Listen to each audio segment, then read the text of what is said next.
इंटेरियरमध्ये बोलायचं झालं तर आपल्याला दरवाजामध्ये 4 बटन्स दिलेत विंडोज ऑपरेट करण्याकरता आणि त्याचसोबत आपल्याला ORVM ॲडजस्ट करण्यासाठी पण बटनची प्लेसमेंट इथं दिली। त्याचसोबत आपण अम्ब्रेला होल्डर आणि 1 लिटरची बॉटल आरामशीर दरवाजामध्ये ठेवू शकतो आणि आपल्याला सीटमध्ये पॉवर ॲडजस्टमेंट बटन्स दिलेत आणि व्हेंटिलेटेड सीट्स आहेत दोन्ही पण। जसं तुम्ही स्क्रीनमध्ये बघू शकता आपल्याला व्हेंटिलेटेड सीट्स ऑन केल्याच्या नंतरनं जे हवा आहे ती तिथं भरायला लागली, जसं तुम्ही स्क्रीनमध्ये बघू शकता। आणि हे खूप एक युनिक फीचर आहे। हे जे फीचर आहे ते प्रत्येक गाडीमध्ये यायला पाहिजे असं मला वाटतं, कारण हे एक फ्यूचर खरंच आरामदायक आहे। त्याचसोबत गाडीचा डॅशबोर्डचा लुक आपल्याला या प्रकारे भेटतो। इंजिन स्टार्ट टॉपचं बटन आपल्याला प्रोव्हाइड केलेलं आहे। गाडी चालू झाल्याच्या नंतरनं एक प्रकारचं ग्राफिक्स जे आहे ते असं येतं। त्याचसोबत चावी जी आहे ती आपल्याला आत्ता नवीन बघायला भेटते। त्यामध्ये आपण लॉक अनलॉक ऑटो हेडलाईट चालू करू शकतो आणि टेलगेट जे आहे ते आपण ॲटोमॅटिकली ओपन करू शकतो। चावी जी आहे ती टाटाने नवीन इंट्रोड्यूस केलेली आहे आणि चावी पण एकदम डिजिटल आणि भारी वाटते। त्याचसोबत जर आपल्याला स्टेअरिंगबद्दल बोलायचं झालं तर स्टेअरिंग सेम आपल्याला टाटा हॅरियर आणि सफारीमध्ये जसं डी कटचं भेटतंय तसंच भेटतंय आणि हे पण ड्युअल टोनमध्ये भेटतंय, त्यामुळं स्टेअरिंग होल्ड करायला आणि व्ह्यू पण त्याचा एकदम भारी येतोय। त्याचसोबत आपल्याला 10 इंचीचा डिजिटल डिस्प्ले दिसतोय आणि टाटाचा लोगो जो आहे तो स्टेअरिंगमध्ये आहे, जो की इल्युमिनेटेड सोबत आहे आणि आपल्याला ह्या साईडला ॲडॅसचं पण फीचर्स भेटतं। त्याचसोबत आपण MIDचं कंट्रोल्स ह्या बटन थ्रू करू शकतो आणि MIDमध्ये सेम आपल्याला व्हेकल इन्फॉर्मेशन, नॅव्हिगेशन, मीडिया, त्याचसोबत नोटिफिकेशन, सेटिंग, ट्रिप जी आहे ती इथनं आपण ॲटोमॅटिकली ड्राईव्ह करू शकतो। आणि लेफ्ट साईडला आपल्याला जे आहे ते वॉशरचे कंट्रोल्स आणि राईट साईडला आपल्याला हेडलाईट्सचे कंट्रोल्स भेटत आहेत। आपल्याला मून लाईट पण दिसते जसं की तुम्ही स्क्रीनमध्ये बघू शकता आणि त्याचसोबत लेदरचं इन्सर्ट्स पण डॅशबोर्डवरती दिलेलं आहे आणि इथं थोडीशी जागा ठेवण्याकरता आपल्याला जागा भेटते। जर तुम्ही डॅशबोर्डचा व्ह्यू बघितला तर गाडीचा पूर्ण डॅशबोर्डचा व्ह्यू आपल्याला काही अशा प्रकारचा दिसतोय, जो की एकदम हाय एंड लक्झरी कारचा येतोय। त्याचसोबत आपल्याला 12.2ची इन्फोटेनमेंट सिस्टीम भेटते, जी की सेम सफारी आणि हॅरियरमध्ये येते आणि ह्याचा टच पण एकदम युनिक आहे आणि UI पण जबरदस्त आहे गाडीतलं। जसं मी तुम्हाला राईटला लेफ्टला करतोय, गाडीमध्ये जो फील आहे टचचा तो एकदम इम्प्रूव्ह झालेला आहे। जे लॅगिंग स्क्रीन होती ते बिलकुल नाही आहे आणि ह्या इथं प्रेस केल्याच्या नंतर आपण मेनूला जाऊ शकतो।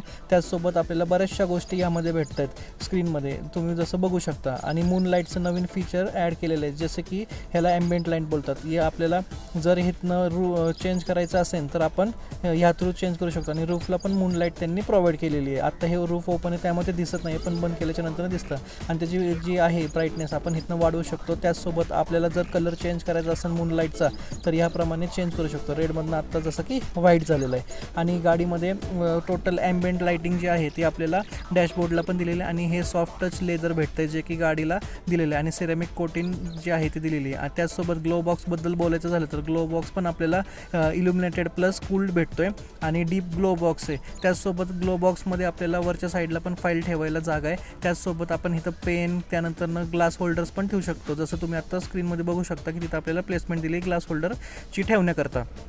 ग्लव बॉक्स पण एकदम डीप असल्यामुळे भरपूर सामान त्यात येतं आणि आपल्याला गाडीमध्ये फुल्ली ॲटोमॅटिक क्लायमेट कंट्रोल जो आहे तो भेटतोय, जसं तुम्ही स्क्रीनमध्ये बघू शकता। आणि 360 डिग्री कॅमेरा आहे, जो की एकदम अफलातून आहे। गाडीमध्ये जर 360 व्ह्यू बघायचा असेल तर गाडीचे मध्ये आपल्याला लेफ्ट राईट सगळ्याच गोष्टी भेटतात, प्लस 3D व्ह्यू पण आपल्याला गाडीमध्ये एकदम अफलातून भेटतो। त्याचसोबत गाडीचा जे टच आहेत ते पूर्ण स्क्रीनचे आहेत। जर आपल्याला बूट उघडायचे असेल तर तिथं दिलेलं त्यांनी आणि हे फॉग लॅम्पचं आहे, तिथनं आपण फॉग लॅम्प ऑन करू शकतो, ऑफ करू शकतो।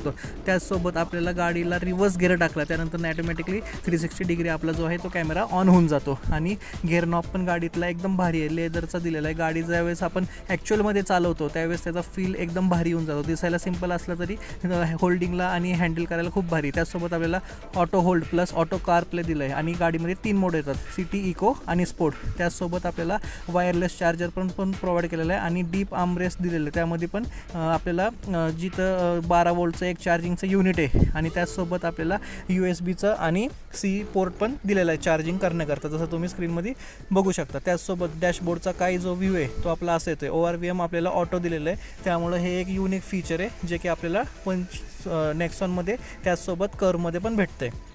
लाईट आपल्याला केबिनची जी आहे ती व्हाईटमध्ये दिलेली आहे.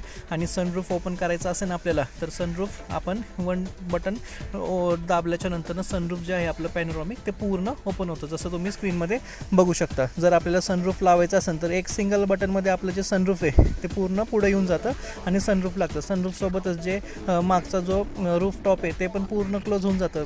रूफटॉप क्लोज झाल्याच्या नंतर त्याच्यातली जी मूनलाईट आहे ती आपल्याला दिसते, जसं की मी तुम्हाला आता दाखवते.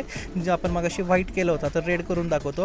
रेड केल्याच्या नंतर बघा रेड लाईट दिसते. ज्याचा व्ह्यू जो आहे तो एकदम अल्टिमेट आणि एकदम हाय एंड लक्झरी कारसारखा येतो. इथं तिकीट होल्डर आपल्याला प्रोव्हाइड केलेलं आहे. त्याच ड्रायव्हर साईडला आपल्याला एक मिरर प्रोव्हाइड केलेला आहे. गाडीचा व्ह्यू जो आहे तो एकदम अफलातून दिसतो. त्याचसोबत आपल्याला एअरबॅग जे आहे ते टोटल गाडीमध्ये 6 प्रोव्हाइड केलेले आहेत, जसं की नेक्सॉनमध्ये आहेत त्याच अकॉर्डिंगली. आणि गाडीचा व्ह्यू जो आहे तो आपल्याला डॅशबोर्डसोबतच एकदम ह्याचं कलर कॉम्बिनेशन एकदम युनिक आणि एकदम मस्त दिसतं आहे. ORVM ॲडजस्टमेंटची बटन इथं दिले, जसं मी तुम्हाला मागाशी पण सांगितलं. त्याचसोबत जर आता आपण गाडीमध्ये जर कुठली साईडला आली असेल तर इथं ते इंडिकेटर करतं, कारण आपल्या गाडीमध्ये ADAS 2 लेवल आहे. त्यामुळं मिरर्समध्ये त्या दोन्ही साईडला ज्या गोष्टी आहेत त्या आपल्याला दिसून जातात. गाडीला बंद केल्याच्या नंतरनं 1 hour मोड ॲक्टिवेट होतो.